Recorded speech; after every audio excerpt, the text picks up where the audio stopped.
여자는 쾌쾌한 옹바닥에 손톱으로 글자 하나를 긁고 있었습니다. 한 획을 꿰고 손을 떼면 마른 흙이 도로 그 자리를 메웠습니다. 그래도 여자는 10번이 넘도록 같은 자리를 다시 긁어댔습니다. 단밖을 지나가던 거지 하나가 그 손톱 소리에 걸음을 멈추었습니다. 손톱 소리는 한참을 이어지다자 무슨 까닭인지 한순간에 뚝 그쳤습니다. 대신 옹 안에서 마른 흙을 발로 문질러 뭉개는 소리가 났습니다. 여자가 사흘 밤날을 굵어놓은 자리를 누군가 발로 지우고 있었습니다. 이야기가 계속될 수 있도록 구독과 좋아요로 응원의 마음을 보내주세요. 오늘 이야기를 시작하겠습니다. 흙 뭉개는 소리가 그치고 옥문이 삐걱이 열렸습니다. 거지는 담을 돌아 옥마당 어귀까지 들어섰습니다. 상복 차림의 사내 하나가 옥문 앞에 서서 신바닥을 두어 번 털고 있었습니다. 그가 옥지기의 손에 엽전 몇 잎을 쥐어 주었습니다. 죄인이라도 우리 집안 사람일세. 남은 닷새이니 물이나 넉넉히 주게. 염려 마십시오. 소인이 알아서 하겠습니다. 상복 입은 사내는 마당을 한번 둘러보고 대문으로 나갔습니다. 옥지기가 창을 세워 앞을 막았습니다. 여기가 어디라고 들어와. 밥은 저 아래절에 가서 얻어. 물 한 모금만 주시오. 사흘을 굶었더니 다리가 서질 않소. 옥지기는 잠시 그를 훑어보더니 바가지에 물을 떠 주었습니다. 거지는 물을 마시고 나서 옥쪽을 턱으로 가리켰습니다. 안에 여자가 있소. 양반집 며느리다. 시아버지한테 몹쓸 것을 먹였다지. 옥지기는 목소리를 낮추지도 않았습니다. 이 고을 옥을 12해째 지킨 득수라는 사람이었습니다. 몹쓸 것이라니 무엇을 먹였다는 것이오? 밭꽃 뿌리라더군. 다리 저린데 쓰는 약에 그걸 넣었다지. 그날 밤에 어른이 숨을 거두셨어. 그걸 어찌 알아냈소? 제 입으로 자백을 했어. 사또 앞에서 했다는데 더 볼 게 있나? 득수는 창대를 땅에 두어 번 찍었습니다. 닷새 뒤면 다명에서, 그러니까 도의 관청에서 사람이 내려와. 그날 아침에 목이 잘려. 거지는 빈 바가지를 내려놓고 옥 창살 쪽으로 눈을 돌렸습니다. 창살 아래로 여자의 손끝이 조금 나와 있었습니다. 손톱 10개가 다 깨져 있었습니다. 피가 말라붙어 손가락 끝이 검게 보였습니다. 저 안에서 무얼 그리 긁고 있소. 글자를 긁어. 아침에도 긁고 낮에도 긁어. 저러다 손톱이 다 빠지지. 무슨 글자요? 내가 글을 아나. 그냥 벌레 기어간 자국 같더군. 거지는 몸을 낮추어 창살 안쪽 바닥을 들여다보았습니다. 방금 누가 문질러 놓아 흙이 고르게 뭉개져 있었습니다. 그런데 문 안쪽 구석, 발이 닿지 않는 자리에 획 하나가 남아 있었습니다. 빗물이 스며 굳은 자리라 발로 밟아도 지워지지 않은 것이었습니다. 거지는 그 획을 한참 들여다보았습니다. 획은 하나가 아니라 여러 번 겹쳐 파여 있었습니다. 같은 글자를 몇십 번이나 눌러 쓴 자국이었습니다. 거지는 손끝으로 뭉개진 자리를 더듬어 지워진 획을 이어보았습니다. 삐침 아래로 가로획이 셋, 그 아래에 그릇 모양이 하나 들어앉았습니다. 여자가 사흘째 긁고 있던 것은 술주자였습니다. 거지가 옥마당을 나와 찾아간 곳은 초상집이었습니다. 죽은 이는 조참봉이라 했습니다. 논이 백마지기의 산이 두 자락인 집이었습니다. 아들 조인철이 3년 전에 앓다 죽은 뒤로 그 큰 집에는 늙은 시아버지와 젊은 며느리 둘만 남았습니다. 마침 장날이라 문상객이 갑절로 들었습니다. 저작거리 국밥집 노파가 국솥을 치고 그 집으로 들어가는 참이었습니다. 거지는 그 솥을 대신 져다 주겠다고 하고 뒤를 따랐습니다. 마당에는 말이 흘러넘쳤습니다. 젊은 것이 무슨 정으로 3년을 똥오줌을 받았겠나. 논백 맞이기가 정이지. 아들이 없으니 며느리 손에 다 떨어질 참이었네. 거지가 빈 그릇을 거두며 끼어들었습니다. 떨어질 참인데 왜 죽였겠소. 갓쓴 사내가 그를 한 번 보고는 대꾸도 하지 않았습니다. 거지는 빈 그릇을 부엌에 내려놓고 노파 옆에 붙어 섰습니다. 노파는 국자를 놓지 않은 채 혼잣말처럼 중얼거렸습니다. 이 국을 그 어른이 금은마다 자셨는데 단골이셨소. 이 6월 들기 전까지도 자셨다오. 그런데 돌아가시기 열흘 전부터는 발길이 끊겼소. 노파가 국자로 소단을 저었습니다. 어디가 편찮으셨소. 손이 떨려서 숟가락을 못 드신다고 사람을 시켜 얻어가셨다오. 손이 그리 떨리셨소. 붓도 못 잡으셨다오. 국수값 셈도 내가 대신 적어드렸소. 거지는 국자에서 눈을 떼지 않았습니다. 그런데 그 어른이 그날 저녁에 무얼 잡수셨는지는 들으셨소. 노파의 국자가 솥 가운데에서 멈췄습니다. 그건 나도 못 들었소. 약을 잡수셨다는 말만 들었지. 이 고을에서 며느리 이야기를 하는 사람은 많았습니다. 그 집 논이 몇 마지기인지 아는 사람도 많았습니다.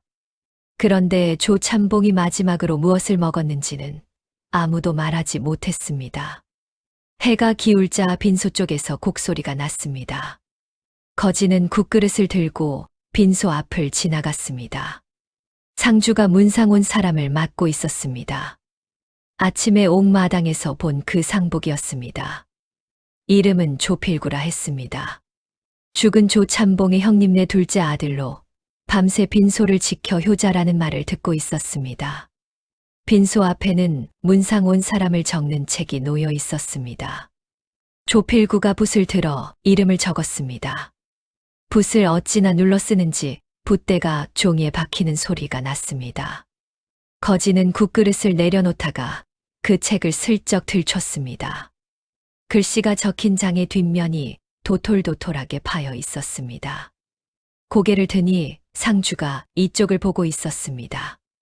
그날 밤 득수는 관아 뒷문 앞에서 걸음소리를 들었습니다.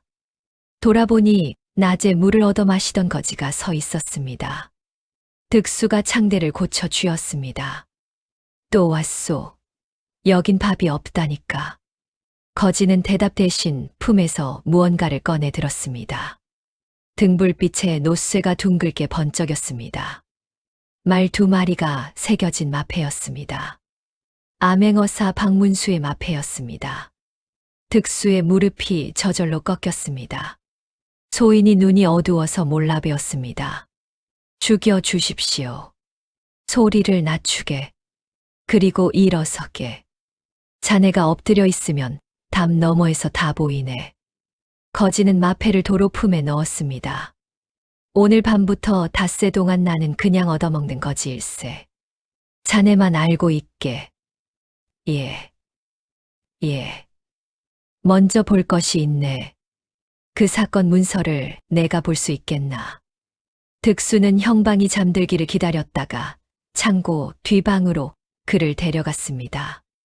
하나는 주검을 살핀 기록이었고 하나는 사또가 받아 적은 자백이었습니다. 박문수는 등잔을 끌어당겨 검시 기록부터 읽었습니다. 조참봉의 입술이 검푸르고 손톱 밑이 푸르렀다고 적혀 있었습니다. 혀가 부어 있었고 몸에 상처는 없었습니다. 방에 있던 약사발 바닥에서 밭꽃 냄새가 났다고 했습니다. 자백은 짧았습니다. 며느리가 약을 다렸고 시아버지가 그 약을 마셨고 그날 밤 숨을 거두었다는 것이었습니다. 자백 끝에는 여자의 손바닥을 대고 그린 그림이 있었습니다. 손가락 하나가 그리다 만 것처럼 비뚤어져 있었습니다. 이 자백을 받을 때 매를 몇 대나 쳤나. 득수는 대답을 하지 못했습니다. 몇 대나 쳤나. 20대를 쳤습니다. 그 다음에는 소인이 밖에 나가 있어서 모르겠습니다. 박문수는 검씨 기록을 다시 처음부터 읽었습니다. 검씨는 하루 만에 끝나 있었습니다. 이상하군. 무엇이 이상합니까? 사람이 죽은 방을 적을 때는 방에 있던 것을 다 적네. 이불, 요강, 등잔, 그릇. 그런데 여기에는 약사발 하나뿐일세. 방에 약사발 하나만 놓고 사는 사람은 없네. 득수가 잘 모르겠다는 얼굴로 그를 보았습니다. 박문수는 등잔불을 조금 낮추고 말했습니다. 내가 이 고을에 닷새 있겠네. 그동안 나는 그날 밤을 처음부터 다시 놓아볼 참일세. 다시 놓다니 무엇을 말입니까? 그 어른이 그날 무엇을 먹었는지, 누구를 만났는지를 차례대로 되짚는 것이지. 그날 방에 있던 것을 하나씩 제자리에 되돌려 놓네. 득수가 눈을 껌뻑였습니다. 그런다고 무엇이 나옵니까? 어긋나는 자리가 하나 나오네. 사람이 꾸민 밤은 반드시 한 군데가 어긋나 있네. 없던 것을 만들어 넣었거나 있던 것을 치웠거나. 박문수는 등잔을 껐습니다. 그리고 오늘 그 집에서 하나를 보았네. 그 상주는 붓을 종이가 파이도록 눌러 쓰더군. 그것이 무슨 흠입니까? 흠은 아닐세. 다만 그런 손은 어디에 이름을 적어도 같은 자국을 남기네. 박문수가 물었습니다. 그 집에 들어갈 방도가 있겠나? 마침 하나 있습니다. 득수가 앞으로 한 걸음 다가섰습니다. 그 댁에서 부리던 사람이 며칠 전에 하나 나갔습니다. 그 자리에 물 깃고 나무 팰 사람을 구하고 있습니다. 왜 나갔나? 무엇에 놀랐는지 얼굴이 하얗게 질려서 들어온 지 사흘 만에 제 발로 나갔습니다. 이튿날 아침 조참봉대 깨문 앞에 낯선 사내가 서 있었습니다. 품삯은 필요 없고 밥만 먹여주면 된다고 했습니다. 물을 깃고 나무를 패고 빈소에 쓸 짚을 나르겠다고 했습니다. 행랑아범이 위아래를 훑어보더니 턱으로 뒷마당을 가리켰습니다. 안채와 사랑채가 따로 있고 곳간이 셋이었습니다. 누렁이 한 마리가 사슬에 매인 채 그를 보고 컹컹 짖었습니다. 지나가던 행랑아범이 혀를 찼습니다. 그놈 소리 한 번 크지요. 밤에는 더합니다. 낯선 사람은 저 앞을 그냥 못 지나갑니다. 낮에 조필구가 사랑채에서 나왔습니다. 뒤에 아전 하나가 종이 뭉치를 들고 따라 나왔습니다. 돌아가신 어른의 논밭이 어디에 몇 마지기인지 적어두는 일이라 했습니다. 아랫들 논부터 적게. 사는 나중에 하고. 예. 그런데 이 문서에는 어른 이름자가 하나 더 들어가야 합니다. 내가 쓰겠네. 어차피 이 집 문서는 다 내 손으로 적은 것들이야. 붓끝이 종이에 닿을 때마다 사각거리는 소리, 대신 눌리는 소리가 났습니다. 부엌에는 여종이 하나 있었습니다.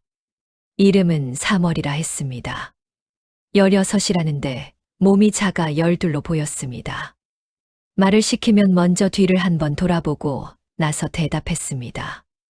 물을 어디에 부으면 되나? 저기 큰 항아리요.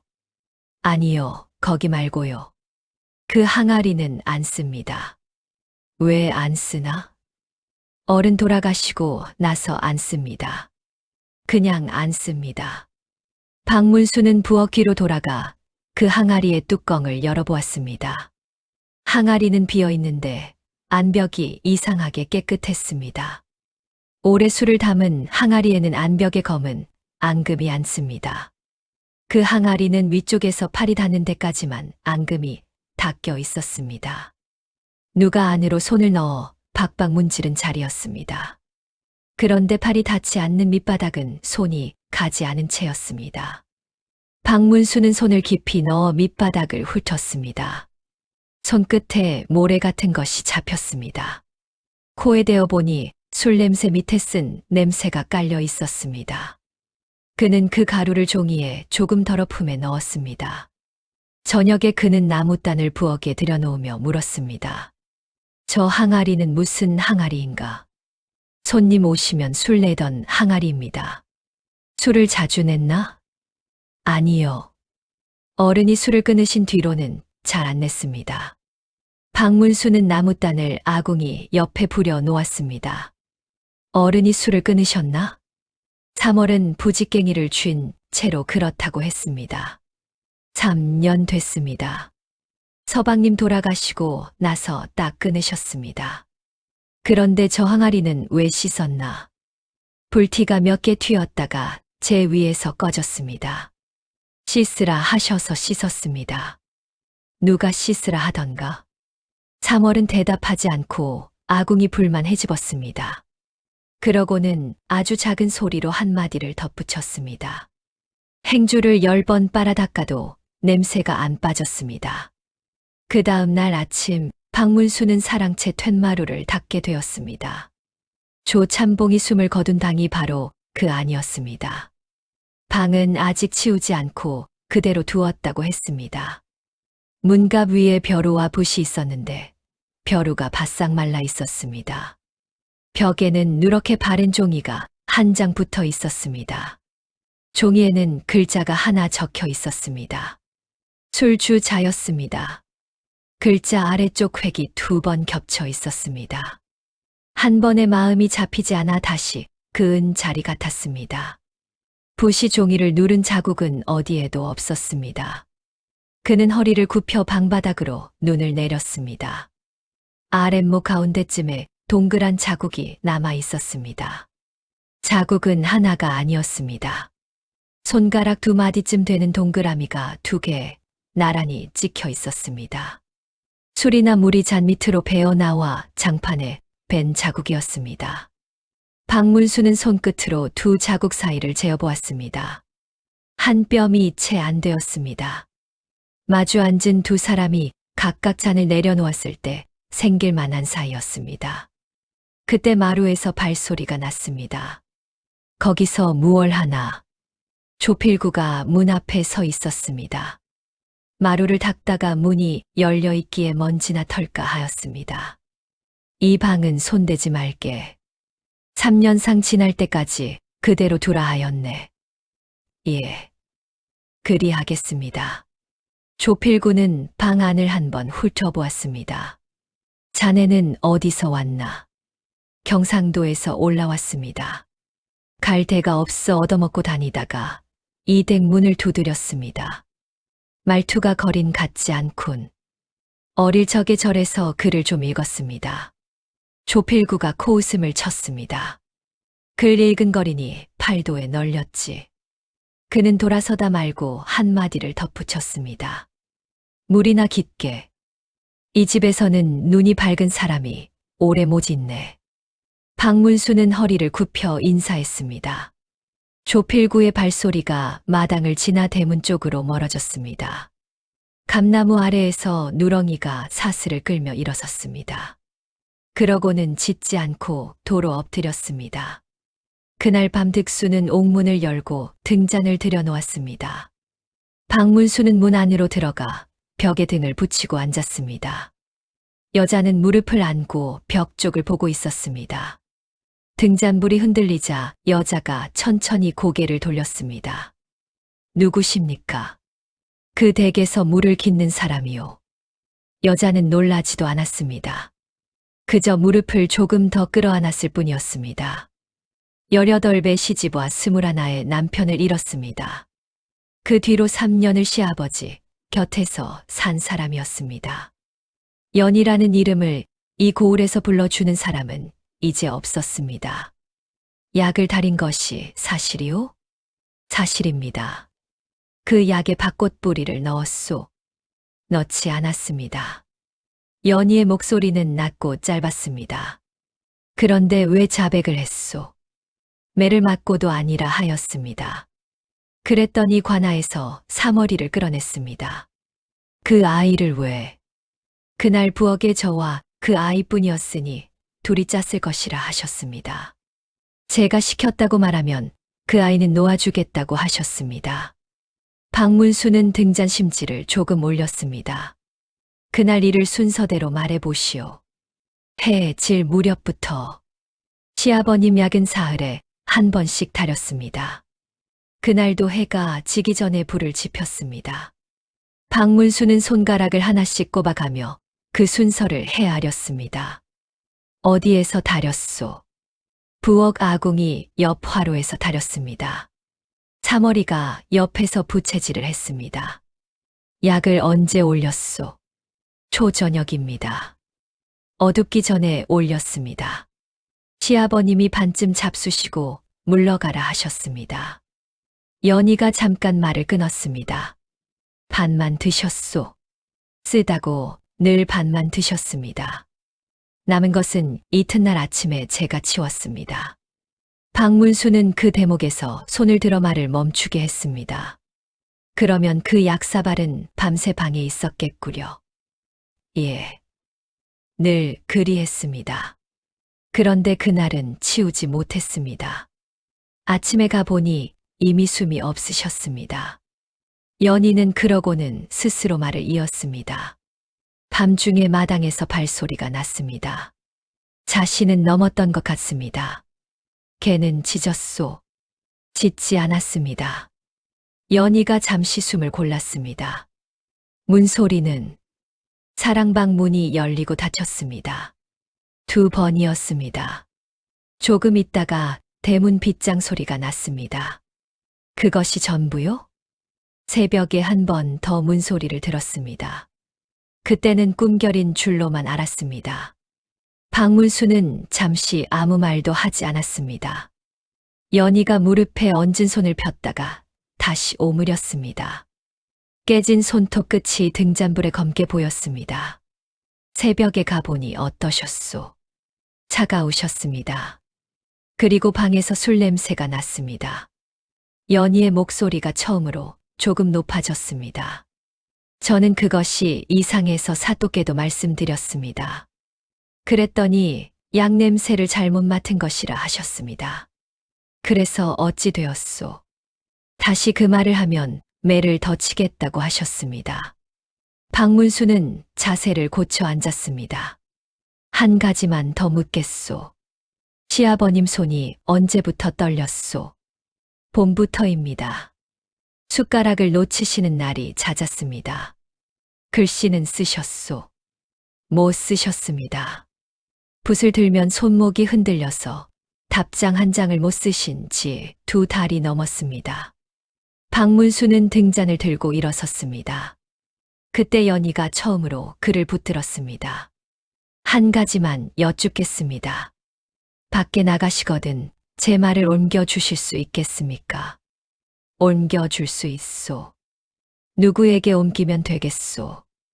들어줄 사람이면 누구라도 좋습니다. 그날 밤 시아버님 방에 술이 있었습니다. 그 어른은 3년 동안 술을 안 드셨습니다. 내가 옮기겠소.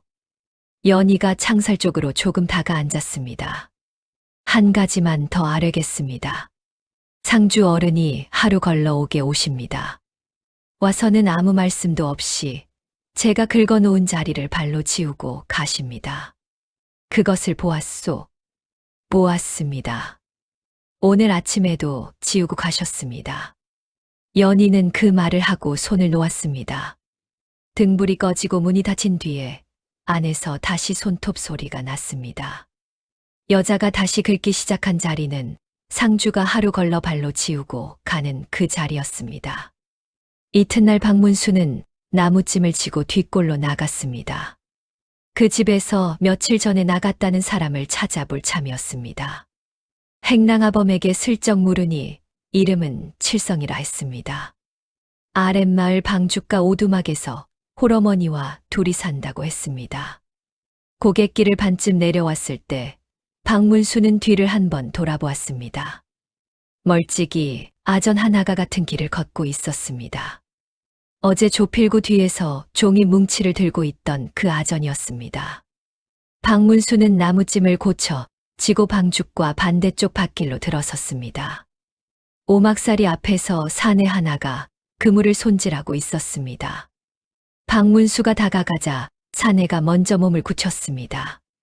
조 참봉댁에서 왔소. 거기 일은 안 합니다. 다시 오라 해도 안 갑니다. 품삯을 받으러 온 것이 아니오. 나도 그 집에서 물을 깃고 있소. 그러면 그냥 가십시오. 오래 계시지 마십시오. 박문수는 그 옆에 앉아 그물코를 한 코 잡아주었습니다. 밤에 무얼 보았소? 칠성의 손이 멈췄습니다. 아무것도 안 봤습니다. 본 것이 없으면 사흘 만에 나오지 않소. 품삯도 안 받고. 그러니 묻지 마십시오. 저는 아무것도 못 봤습니다. 박문수는 품에서 종이를 꺼내 폈습니다. 수랑아리 밑바닥에서 훑어온 가루였습니다.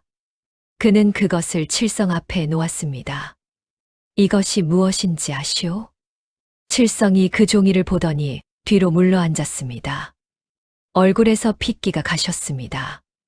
어른 돌아가시기 전날 밤이었습니다. 전날이라 하였소. 예. 돌아가신 날이 아니라 그 전날입니다. 칠성은 그물을 손에 쥔 채로 말했습니다.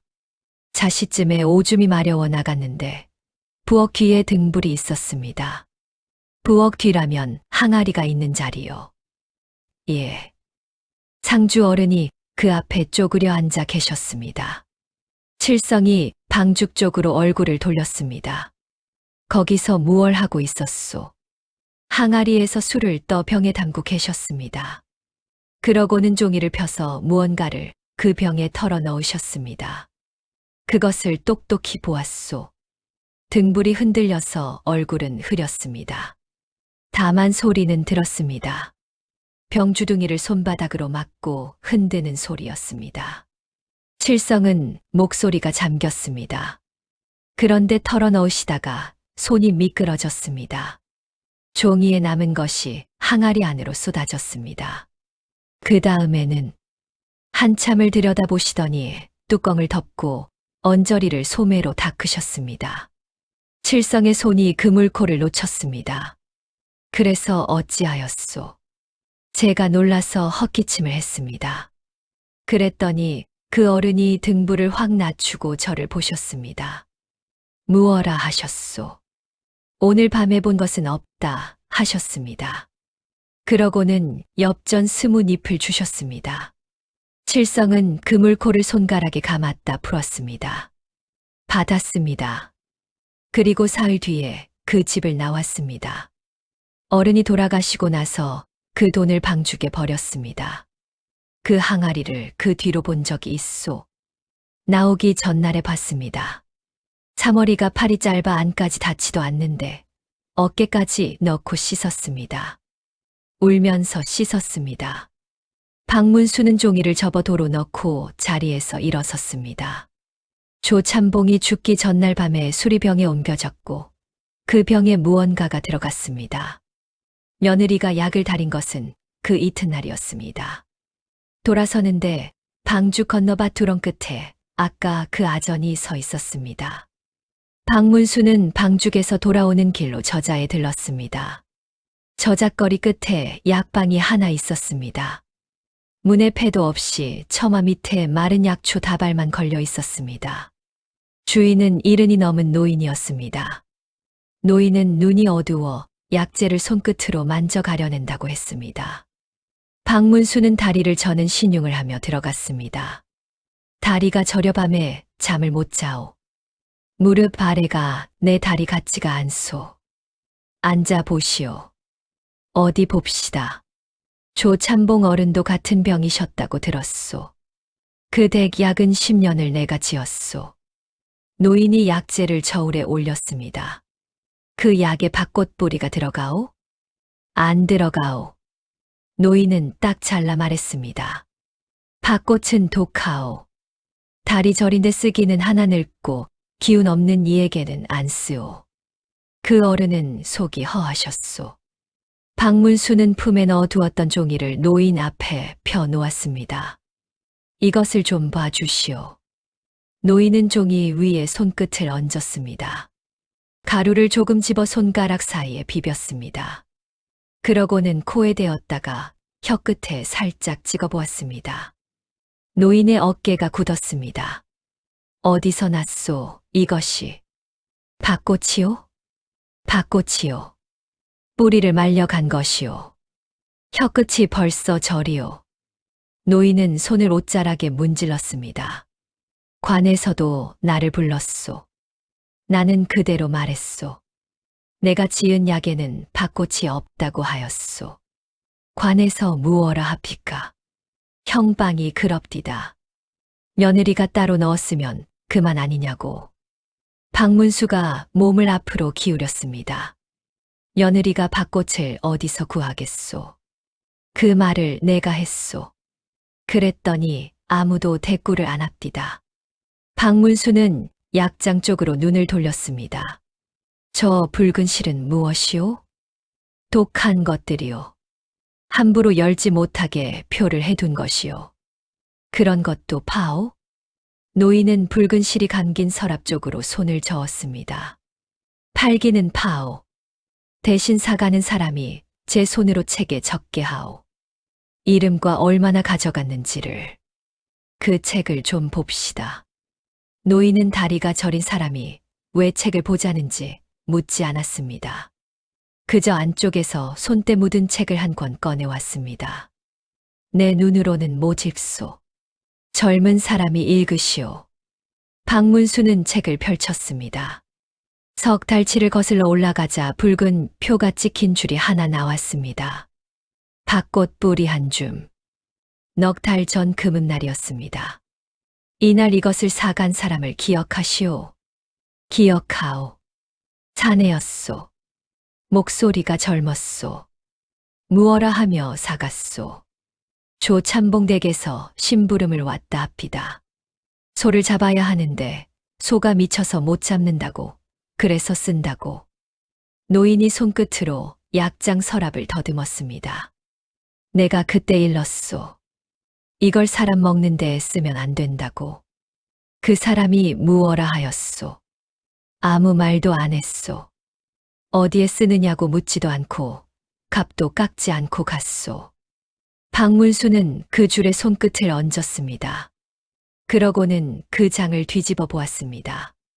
글씨가 적힌 자리의 뒷면이 도톨도톨하게 솟아 있었습니다. 붓을 어찌나 눌렀었는지 종이가 파여 뒤로 밀려 나온 것이었습니다. 어르신, 이 장의 뒤쪽을 한번 만져보시오. 노인은 종이를 받아 뒷면에 손끝을 대었습니다. 이건 붓이 아니라 송곳으로 쓴 것 같소. 이런 손을 다시 만나면 알아보시겠소. 만나면 알아보오. 이 손은 내 손끝이 기억하오. 박문수는 노인에게 그 낱장을 조심스레 뜯게 하고 품에 받아 넣었습니다. 이 책을 며칠만 잘 간수하시오. 아무에게도 보이지 말고 누가 찾아와 달라 하거든 잃어버렸다 하시오. 누가 찾아온단 말이오? 찾아올 것이오. 박문수는 뜯어온 낱장을 등불 아래에 다시 폈습니다. 사간 사람의 이름이 반듯하게 적혀 있었습니다. 조인철이라는 석자였습니다. 3년 전에 죽은 조참봉의 아들 이름이었습니다. 가명에서 사람이 내려올 날까지 이틀이 남아 있었습니다. 그날 저녁 박문수는 부엌으로 들어가 3월 앞에 앉았습니다. 3월이 나를 좀 도와주겠나? 무엇을요? 그날 저녁에 한 것을 그대로 다시 해보게. 아무것도 보태지 말고 아무것도 빼지 말고. 3월의 얼굴이 굳었습니다. 저는 아무것도 모릅니다. 모르는 것을 물으려는 게 아닐세. 한 것을 그대로 해보라는 것일세. 그러다 마님처럼 됩니다. 마님이 그리 된 것은 자네가 한 것을 아무도 그대로 보아주지 않은 탓일세. 3월은 한참 아궁이를 들여다보다가 일어섰습니다. 화로에 숯을 담고 그 위에 약탕관을 얹었습니다. 그리고 약봉지를 뜯는 신용을 했습니다. 봉지는 몇 개였나? 하나입니다. 사흘치를 한 봉지에 싸주십니다. 약이 끓는 동안 어디에 있었나? 여기 앉아 부채질을 했습니다. 3월이 부채를 든 손을 아래로 내렸습니다. 마님도 여기 계셨습니다. 약을 올리러 다녀오신 것 말고는 내내 같이 계셨습니다. 화로에서 사랑채까지 몇 걸음인지 세어보게 했습니다. 23걸음이었고 그 사이에 감나무 아래 계집 앞을 지나야 했습니다. 약을 올릴 때 개가 짖던가? 아니요. 마님이 지나가면 안 짖습니다.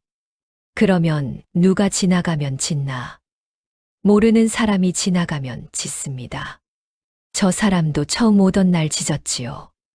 3월은 박문수를 가리키고는 얼른 손을 내렸습니다. 그날 밤에는 짖던가? 안 짖었습니다. 저는 그날 늦게까지 앉았습니다. 왜 늦게까지 앉았나?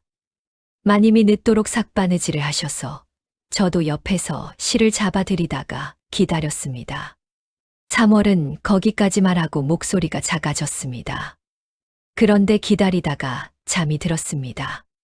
제가 그때 앉았으면 무엇이라도 보았을 것입니다. 자네 잘못이 아닐세. 박문수는 재연하느라 버려놓은 화로와 약탕관을 한쪽으로 치웠습니다. 그날 밤 자시 넘어 마당에 발소리가 났다 하네. 그때도 개는 안 짖었네. 그 말은 하나뿐일세. 무엇입니까? 그 밤에 마당을 지나간 사람은 이 집 개가 아는 사람이라는 것일세. 3월은 부직갱이를 다시 집어들었습니다. 손이 떨려 부직갱이 끝이 아궁이 벽을 두어 번 쳤습니다. 그 항아리를 씻으라 한 사람도 자네가 아는 사람이겠지. 3월이는 대답하지 않았습니다. 대신 부직갱이 끝을 들어 사랑채 쪽을 가리켰습니다. 그러고는 얼른 부직갱이를 내려놓고 두 손을 행주치마에 감췄습니다. 그날 밤 박문수는 사랑방 문을 열었습니다. 득수는 해 지기 전에 나무찜을 지고 이 집에 따라 들어왔습니다. 낯선 얼굴이라 누렁이가 그때 한 번 짖었습니다.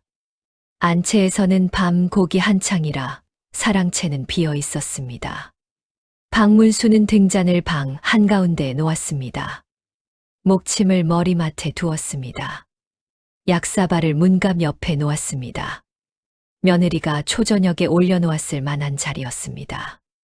박문수는 사발에 물을 반쯤 부어 그 자리에 두었습니다. 그러고 나서 장판에 동그란 자국 2개를 다시 보았습니다. 그는 부엌에서 술잔 2개를 가져와 그 자국 위에 얹었습니다. 득수, 자네가 아랫목에 앉게. 득수는 어리둥절해하며 아랫목으로 갔습니다. 박문수가 맞은편에 자리를 잡았습니다. 두 사람 사이에 잔 2개가 놓였습니다. 이제 알겠나? 무엇을 말입니까? 그 어른은 그날 밤에 혼자 계시지 않았네. 마주 앉은 사람이 있었네. 득수가 잔을 내려다보았습니다. 그런데 검시 기록에는 잔 이야기가 없습니다. 없지.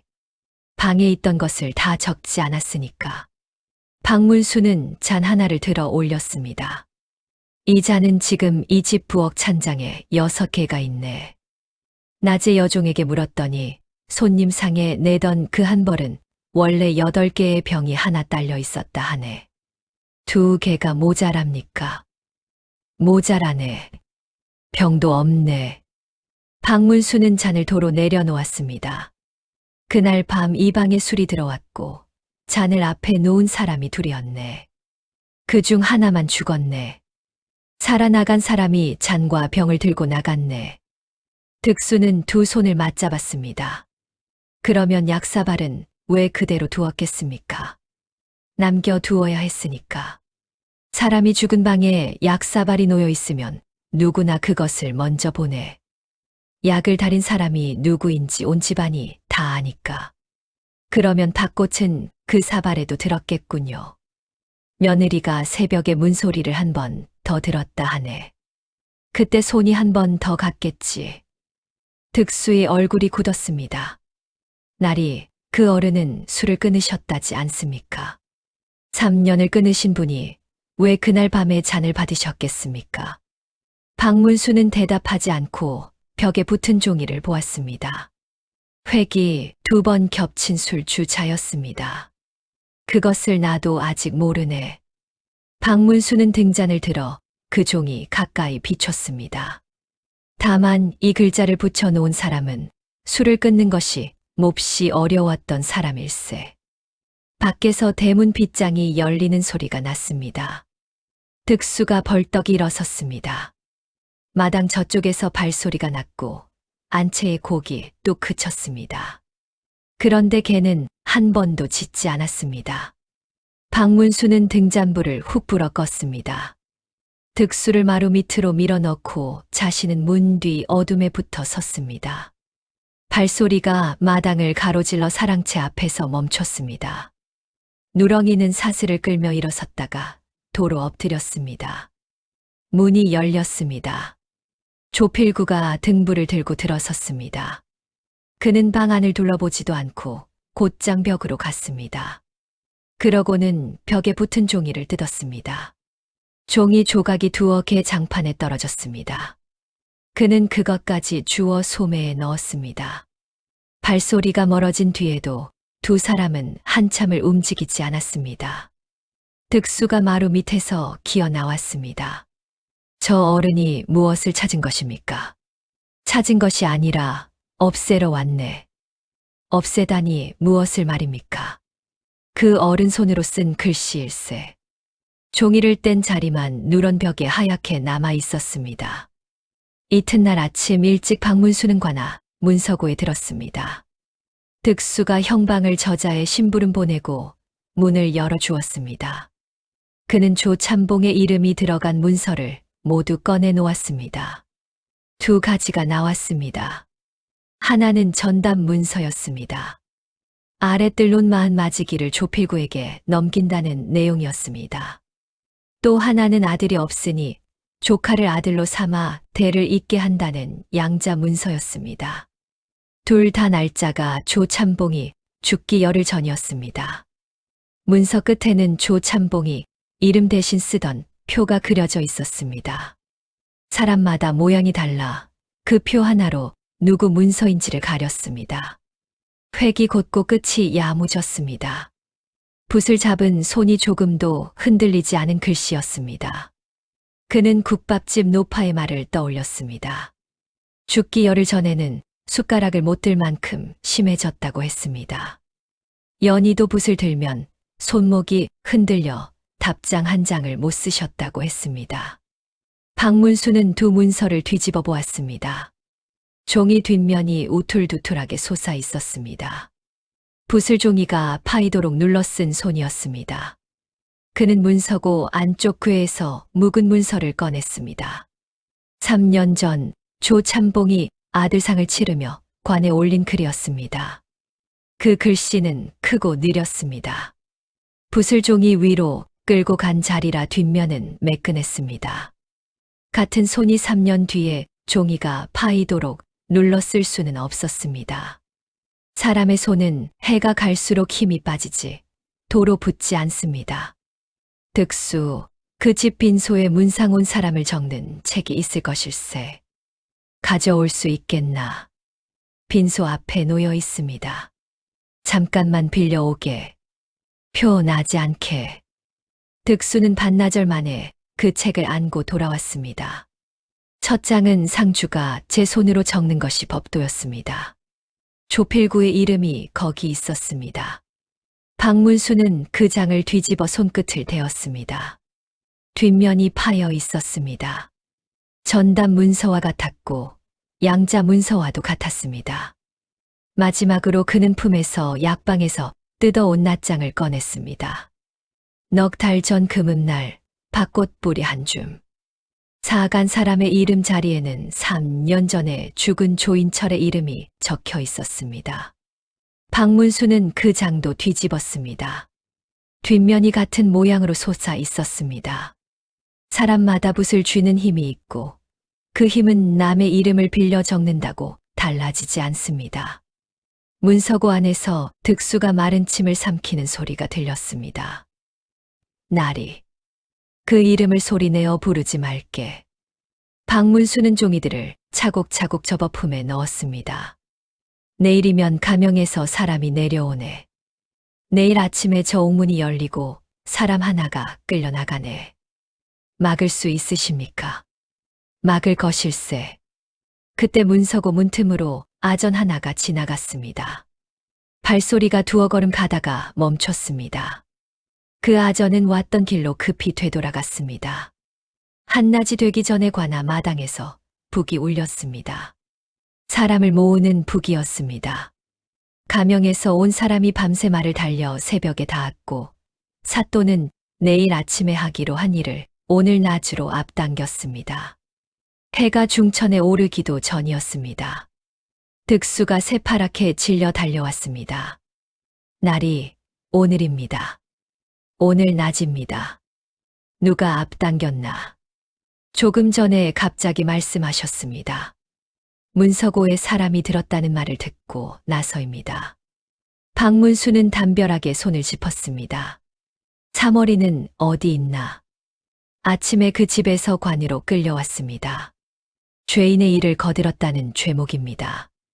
박문수의 목소리가 낮아졌습니다. 약방은 약방 노인도 불려왔습니다. 책을 내놓으라 했는데 잃어버렸다 하여 매를 맞았답니다. 박문수는 한동안 말이 없었습니다. 셋이 한꺼번에 묶인 데에는 까닭이 있었습니다. 말을 해줄 사람을 모두 죄인으로 만들어 두면 그 입이 열려도 아무도 믿지 않습니다. 득수. 예. 이제부터 내 말대로 하게. 그리고 무슨 일이 있어도 나를 아는 체 하지 말게. 득수가 고개를 들지 못했습니다. 날이 그 매를 소인이 쳤습니다. 20대를 소인 손으로 쳤습니다. 그러니 자네가 가서 옥문을 열게. 박문수는 그 자리에서 몇 가지를 일렀습니다. 득수는 다 듣고 나서 관아 뒷문으로 뛰어 들어갔습니다. 그 무렵 안에서는 다른 일이 벌어지고 있었습니다. 연희가 옥문 앞으로 나와 득수 대신 문을 지키던 다른 옥지기를 불렀습니다. 사또께 아뢰어 주십시오. 제 자백을 물리겠습니다. 오늘 죽을 사람이 무슨 말을 물리오? 물리겠습니다. 저는 약에 아무것도 넣지 않았습니다. 그 옥지기가 창대로 창사를 쳤습니다. 연희는 창사를 두 손으로 붙들고 목소리를 높였습니다. 그날 밤 시아버님 방에 술이 있었습니다. 그 어른은 3년 동안 술을 안 드셨습니다. 여자의 목소리는 크지 않았습니다. 그런데 옥마당을 지나 담밖까지 넘어갔습니다. 담 밖에서 그 소리를 들은 사람들이 서로 얼굴을 보았습니다. 국밥집 노파도 그 안에 있었습니다. 한낮이 되자 사람들이 관아 앞들로 옮겨갔습니다. 사또가 마루에 나와 앉았고 그 옆에 가명에서 내려온 사람이 앉았습니다. 조필구는 마당 한쪽에 상복 차림으로 서 있었습니다. 연희가 끌려 나왔습니다. 머리는 풀어 헤쳐졌고 발은 맨발이었습니다. 사또가 문서를 펴 들고 죄목을 읽었습니다. 다 읽고 나서 사또가 물었습니다. 할 말이 있느냐? 연희는 잠시 아무 말도 하지 않았습니다. 그러고는 조필구가 서 있는 쪽을 똑바로 보았습니다. 그날 밤에 술상을 물린 사람이 이 자리에 있습니다. 마당이 물을 끼얹은 듯 조용해졌습니다. 조필구의 얼굴에서 핏기가 가셨다가 이내 돌아왔습니다. 그가 앞으로 한 걸음 나서며 소리쳤습니다. 죽을 때가 되니 없는 말을 지어내는구나. 사또, 어서 명을 내리십시오. 사또가 손을 들었습니다. 그때 사람들 뒤쪽에서 누군가 앞으로 걸어 나왔습니다. 집신 뒤축이 다 다른 거지였습니다. 거지가 형틀 앞까지 걸어 나왔습니다. 사또가 눈살을 찌푸리고 몸을 앞으로 내밀었습니다. 저 거린을 끌어내라. 사또, 한 가지만 여쭙겠습니다. 무엇이냐? 돌아가신 조참봉 어른이 그날 밤 잡수신 것이 무엇입니까? 사또의 손이 잠깐 멈췄습니다. 약이다. 며느리가 달인 약이다. 그 약사발 말고 그 방에 또 무엇이 있었습니까? 사또가 손끝으로 마루를 2번 두드렸습니다. 방에 있던 것은 문서에 다 적혀 있다. 약사발 하나만 적혀 있습니다. 사람이 죽은 방에 이불도 없고 요강도 없고 등잔도 없었습니까? 그 문서를 적은 사람은 방에 들어가 보기는 하였습니까? 저놈을 매우 쳐라. 사령들이 달려들었습니다. 그 순간 거지가 품에서 무언가를 꺼내 들어 올렸습니다. 햇빛에 노쇠가 번쩍였습니다. 닷새 동안 품속에 있던 그 마패였습니다. 암행어사 출두야. 관아 담 밖에서 같은 소리가 되받아 울렸습니다. 뒷문에서 역졸들이 쏟아져 들어왔습니다. 득수가 그 앞에 서서 문을 열어주고 있었습니다. 마당의 사령들이 창을 놓고 엎드렸습니다. 사또가 마루에서 굴러떨어지듯 내려와 이마를 땅에 붙였습니다. 가명에서 내려온 사람도 관을 벗고 그 옆에 무릎을 꿇었습니다. 박문수가 마루에 올라섰습니다. 이 일을 멈춘다. 죄인을 형틀에서 내려라. 역졸들이 연희를 부축해 멍석 위에 앉혔습니다. 청한 현감은 듣거라. 사람이 죽은 방을 살피면서 방 안의 물건을 적지 않았다. 이웃 고을의 복검을 청하지도 않고 하루 만에 끝냈다. 박문수는 자백 문서를 펴들었습니다. 이 자백 끝에는 손바닥을 대고 그린 그림이 있다. 손가락 하나가 그리다 만 것처럼 비뚤어져 있다. 매를 맞아 손을 펴지 못하는 사람의 자국이다. 그 자백을 물리겠다는 말도 너는 듣지 않았다. 박문수는 문서를 내려놓았습니다. 그리고 사람의 목숨은 가명에서 끝나지 않는다. 형조를 거쳐 임금의 제가가 있어야 한다. 너는 그 제가도 없이 오늘 낮에 사람을 죽이려 하였다. 그것이 내 죄다. 사또가 기어드는 소리로 대답했습니다. 죽을 죄를 지었습니다. 죽을 죄인지 아닌지는 곧 알게 될 것이다. 조필구가 담 쪽으로 조금씩 물러서고 있었습니다. 조필구는 앞으로 나오너라. 사또께 아뢰입니다. 저는 상주입니다. 숙부님 상을 치르는 몸입니다. 상주가 맞다. 그래서 부른 것이다. 박문수는 접어두었던 종이를 폈습니다. 여기 전담 문서와 양자 문서가 있다. 날짜는 조참봉이 죽기 열흘 전이고 끝에는 그 어른이 이름 대신 쓰던 표가 그려져 있다. 그런데 그 어른은 그 무렵 숟가락도 못 드셨다. 조필구가 고개를 들었습니다. 손이 떨려도 표 하나야 못 그리시겠습니까? 그러면 이것을 보아라. 박문수는 문서를 뒤집어 사람들 쪽으로 들어 보였습니다. 뒷면이 파여 있다. 붓을 종이가 뚫리도록 눌러 쓴 손이다. 숟가락을 못 드는 손으로는 이렇게 못 누른다. 박문수는 문상 온 사람을 적은 책을 들어 보였습니다. 이것은 내가 빈소 앞에서 제 손으로 적은 것이다. 뒷면이 똑같이 파여 있다. 조필구가 한 걸음 앞으로 나섰습니다. 글씨 눌러 쓰는 사람이야 세상에 많습니다. 그렇다. 그러니 이 자리에서 가리자. 박문수가 역졸에게 눈짓을 했습니다. 벼루와 붓과 흰 종이가 마당 가운데 놓였습니다. 내 이름을 여기에 적어라. 조필구가 붓을 내려다 보았습니다. 손이 움직이지 않았습니다. 적어라. 그는 붓을 들어 붓끝만 종이에 대고 아주 조심스럽게 이름을 적었습니다. 박문수는 그 종이를 들어 뒤집었습니다. 뒷면은 매끈했습니다. 제 버릇을 저도 알고 있구나. 박문수는 종이를 새로 깔게 했습니다. 다시 적어라. 이번에는 내가 열을 세는 동안에 적어라. 하나, 둘, 셋. 조필구의 손이 급해졌습니다. 붓대가 종이에 박히는 소리가 마당 끝까지 났습니다. 박문수는 그것도 들어 뒤집었습니다. 뒷면이 손끝에 걸릴 만큼 솟아 있었습니다. 박문수는 마당 한쪽을 향해 말했습니다. 약방 어른을 모셔라. 역졸이 옥에서 약방 노인을 부축해 데려왔습니다. 그는 품에서 손때 묻은 책을 꺼내 두 손으로 받쳐 들었습니다.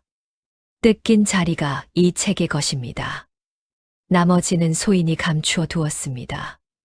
박문수는 방금 마당에서 쓴 종이와 약방에서 뜯어온 낫장을 나란히 노인에게 건넸습니다.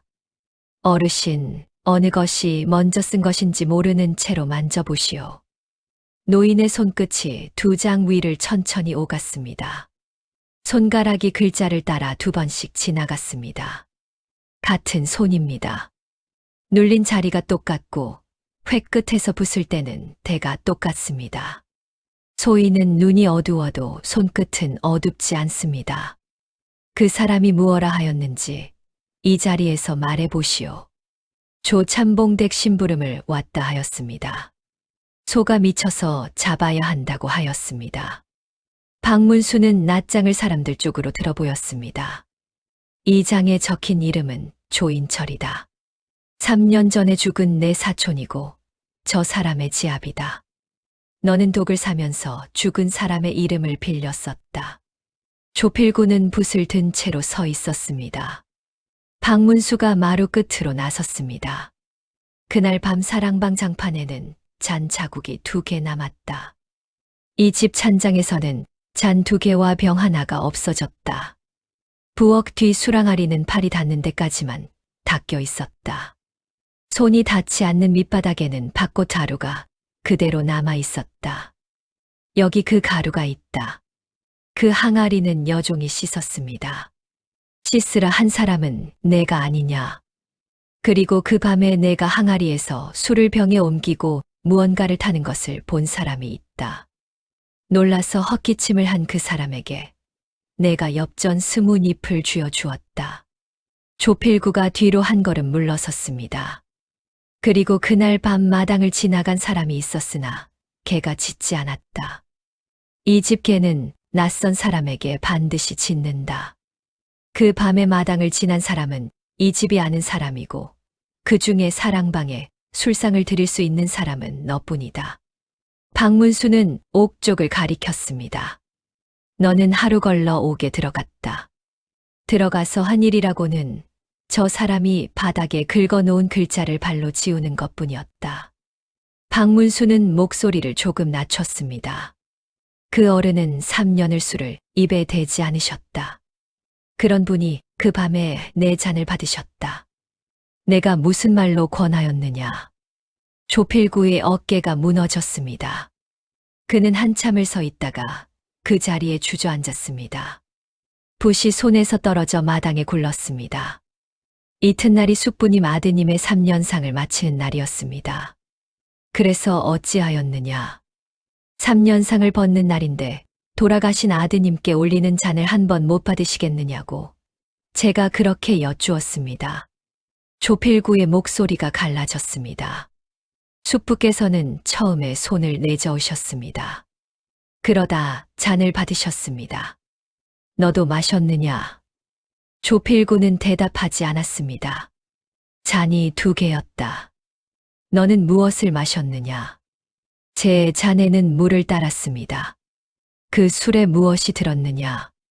밭꽃 뿌리를 갈아 술병에 탔습니다. 전날 밤에 미리 타서 항아리 뒤에 감추어 두었습니다. 박문수가 다시 물었습니다. 약사발은? 새벽에 다시 들어가 사발에 남은 약에도 넣었습니다. 잔과 병은 소매에 넣어 나왔습니다. 옥쪽에서 우는 소리가 났습니다. 역졸들이 그리로 몰려가 문을 열었습니다. 울면서 마당으로 끌려 나온 것은 3월이었습니다. 3월이라 하였느냐? 어제 저녁에 내가 부직갱이로 가리킨 사람이 누구냐? 3월이는 대답을 못하고 울기만 했습니다. 이 마당에서 다시 한번 가리킬 수 있겠느냐? 3월이는 한참을 서 있다가 손을 들었습니다. 손끝이 조필구를 향했습니다. 제게 항아리를 씻으라 하신 분입니다. 박문수는 조필구를 내려다보았습니다. 밭꽃은 넉 달 전에 사두었다. 그때부터 마음을 먹었느냐?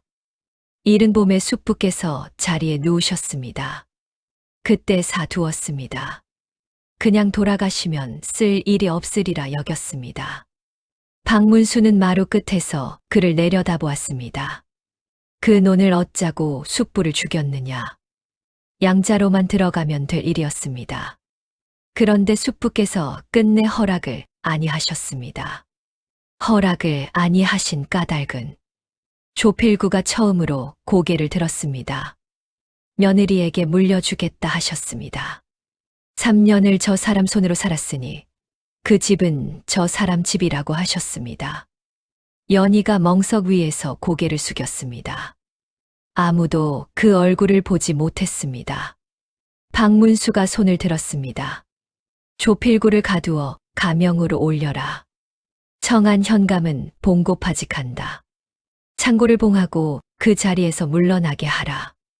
박문수는 마당 한쪽을 가리켰습니다. 형방과 검시를 맡았던 자들을 잡아들여라. 문서고를 엿보고 달려가 고한 아전도 함께 묶어라. 가명에서 온 이는 오늘 본 것을 그대로 적어 감사에게 올려라. 조필구는 끌려가면서 한 번도 뒤를 돌아보지 않았습니다. 관아 마당의 일이 끝난 것은 해가 기울 무렵이었습니다. 연희는 부축을 받고 옥담 밑까지 걸어왔습니다. 박문수는 옥안으로 들어가 바닥을 들여다보았습니다. 문 안쪽 구석 발이 닿지 않는 자리에 획이 겹겹이 파여 있었습니다. 며칠 동안 몇백 번을 겹쳐 판 자국이었습니다. 밖으로 나온 그가 연희에게 물었습니다. 저것을 왜 썼소? 연희는 제 손을 내려다보았습니다. 손톱이 다 깨져 살이 드러나 있었습니다. 제가 아는 글자가 그것 하나입니다. 그 글자만 아오? 시아버님이 술을 끊으시던 해에 손수 써서 벽에 붙이셨습니다. 그러고는 저를 부르셨습니다. 연희의 목소리가 조금 흔들렸습니다. 이 글자가 술주자다 하셨습니다. 내가 이 글자를 보고 참을 테니 너도 보거든 나를 말려라 하셨습니다. 박문수는 아무 말도 하지 않았습니다. 연희가 말을 이었습니다. 사또께 아무리 말씀드려도 술 이야기를 듣지 않으셨습니다. 연희는 손을 모아 쥐었습니다. 그래서 바닥에 그 글자를 썼습니다. 누가 지나가다 알아보면 그러면 한 번쯤 물어봐 주지 않을까 하였습니다. 그래서 며칠 동안 그것만 긁었소. 예. 연희는 그러고는 처음으로 고개를 들었습니다. 그 글자를 알아보신 분이 오셨습니다. 박문수는 그 자리에서 잠시 하늘을 보았습니다. 관아 지붕 위로 저녁 구름이 붉게 지나가고 있었습니다. 사흘 뒤에 뒤실이 다 매듭 지어졌습니다. 아랫뜰론 마흔 마지기와 양자 문서는 모두 없던 일이 되었습니다. 조 참봉의 제사는 며느리 앞으로 돌아갔습니다. 며느리가 관에 청을 넣어 사머리의 이름을 종 문서에서 뺐습니다. 사머리는 그 뒤로도 그 집에 남았습니다. 약방 노인은 매맞은 다리를 절면서도 약방 문을 다시 열었습니다. 칠성은 아무 벌도 받지 않았습니다. 그는 다시 그 집에 들어가 나무를 나르게 되었습니다. 득수는 그대로 옥을 지켰습니다. 새로운 원님이 그를 자주 불렀었습니다. 박문수가 청안을 떠나던 날 아침 연희가 대문 밖까지 따라 나왔습니다. 박문수는 집신을 새로 얻어 신고 있었습니다. 어디로 가십니까? 가는 데를 말하고 다니면 어사가 아니오. 연희가 처음으로 조금 웃었습니다. 그러고는 품에서 종이 한 장을 꺼내 내밀었습니다. 조필구가 뜯어 소매에 넣었던 그 누런 종이었습니다. 관아에서 되찾은 것이라 했습니다. 그것은 그대가 두어야 할 것이오. 예, 그리하겠습니다. 박문수는 발끝으로 마당 흙을 고르고 거기에 글자 석자를 그었습니다. 아는 글자가 하나뿐이라 하였지요. 이것도 이제 아시오. 그대 이름이요. 연희는 그 자리에 한참 서 있었습니다. 박문수는 고개를 끄덕이고 길로 나섰습니다. 고갯마루에서 한 번 돌아보니 그 집 감나무가 아직 보였습니다. 개 짖는 소리가 멀리서 한 번 났습니다. 그는 그 소리를 등지고 걸었습니다. 연희는 사랑방으로 들어가 그 종이를 벽의 제자리에 다시 붙였습니다. 풀이 마를 때까지 손바닥으로 눌러두었습니다. 그러고는 벼루에 물을 붓고 먹을 갈았습니다. 붓을 잡은 손이 서툴러 획이 2번 겹쳤습니다. 여자는 그 글자 아래에 처음으로 제 이름을 적었습니다.